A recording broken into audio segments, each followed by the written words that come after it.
That's good. Yeah, we followed school principals, convicts, but never rock stars. This is quite a treat for us. Right. As I said before, I'm a St. Joe's grad, class of '80.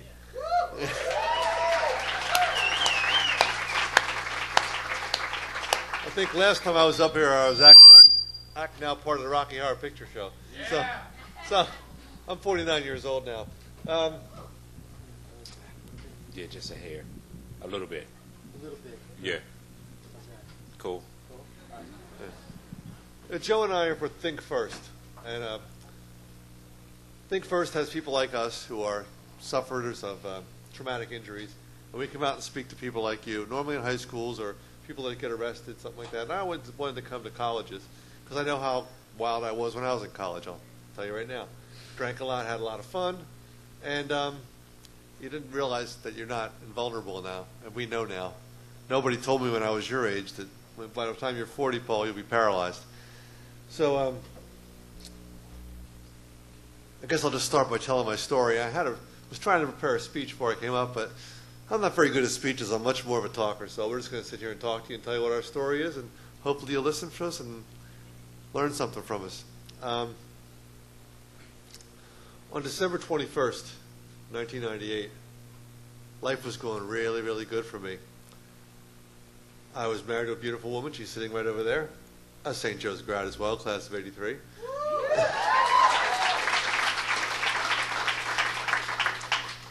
Just built a brand new house with 2 staircases, beautiful home. Kids are doing well in school, 2 beautiful children. Life could not have been better. So that day I'm driving home from work. And if you look at it, that's 4 days before Christmas. Stopped to pick up my son, Ryan, at school. He was in an after-school program. We're going to go get some groceries. And then we're going to buzz on back home, pick up my daughter, go home, have a nice night together. So I pull up, after we get our groceries, I pull up this intersection, and I look out, look both ways, pull out. Next thing I know, I look to the right, and there's headlights right on top of me. Remember, the last thing I remember seeing was lights, and my son doing this. Sorry, still tough. Next time I woke up, I was laying across the seat of my car, broken glass all over the place, blood all over the place. I don't know if you can see my scars. My face was all ripped open. And I'm looking at my hands. What the hell is wrong with my hands? I'm a quadriplegic. I broke my neck, and I'm paralyzed from here down, and my hands are paralyzed. That's all I can move. I'm real proud of that. Okay?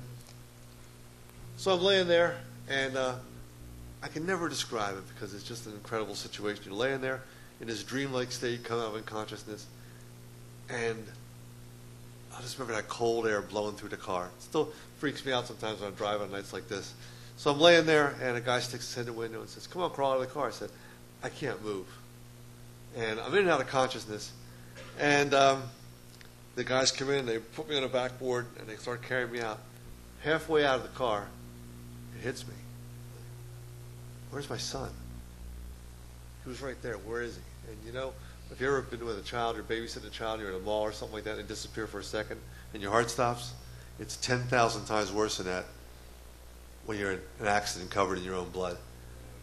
And I started screaming at the top of my lungs, "Please, please, help my son, save my son, please." And they said, I heard a little voice from the other side of the car saying, "We're working on him, we're working on him." And the last time I passed out, and I went into the helicopter, and they flew me down to the University of Pennsylvania Hospital. Well, they lied to me. My son died.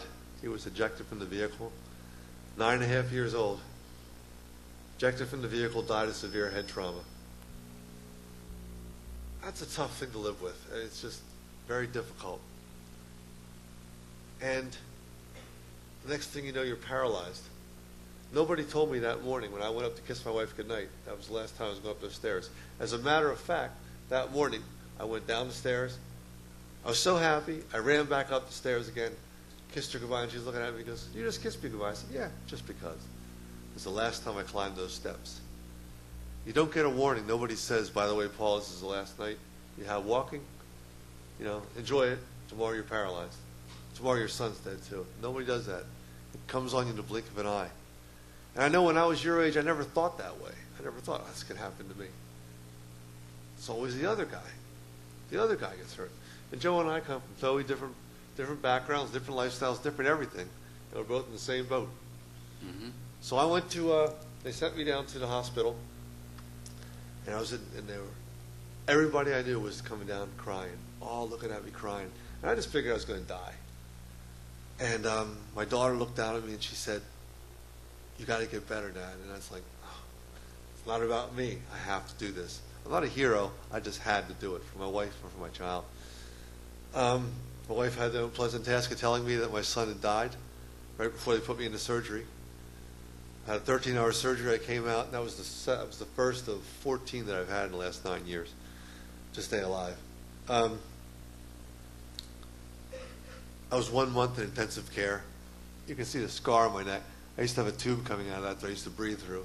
I had tubes going into my stomach where they were feeding me, and every kind of IV in the world went into my arms. Horrible, horrible stuff. And after that month, they sent you to rehab. This is where I met Joe, from Joe's rehab hospital at McGee.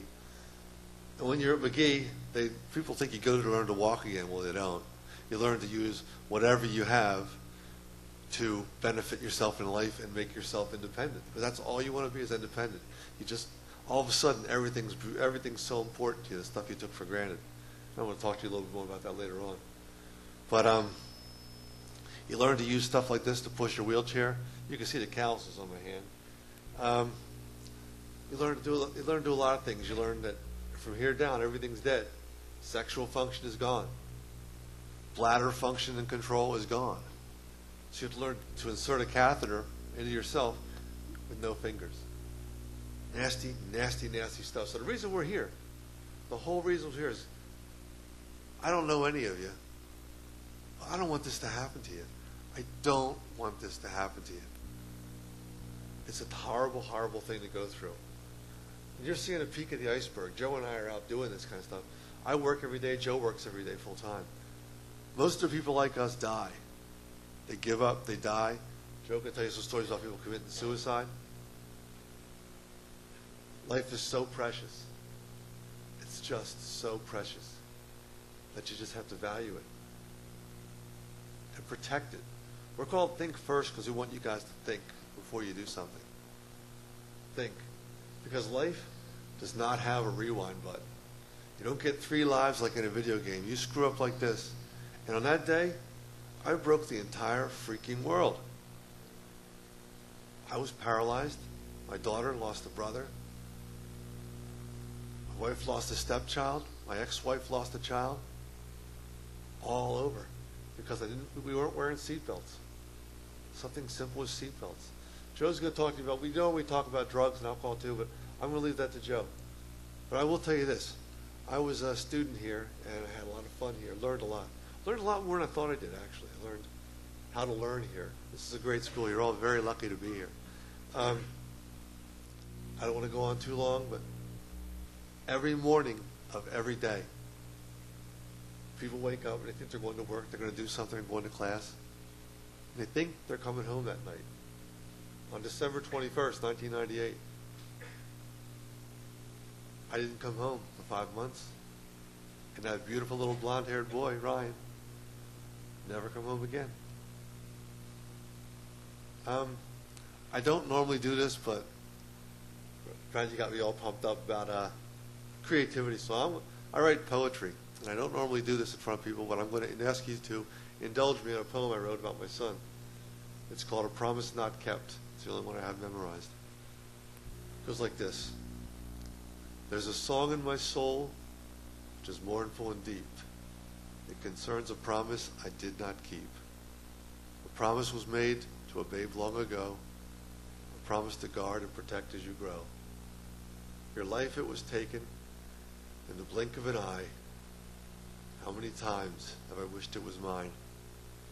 Your soul is now free to soar up above, but I'm still down here, bereft of your love.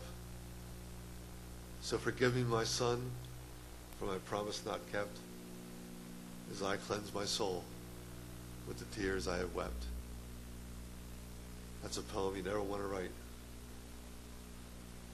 Joe?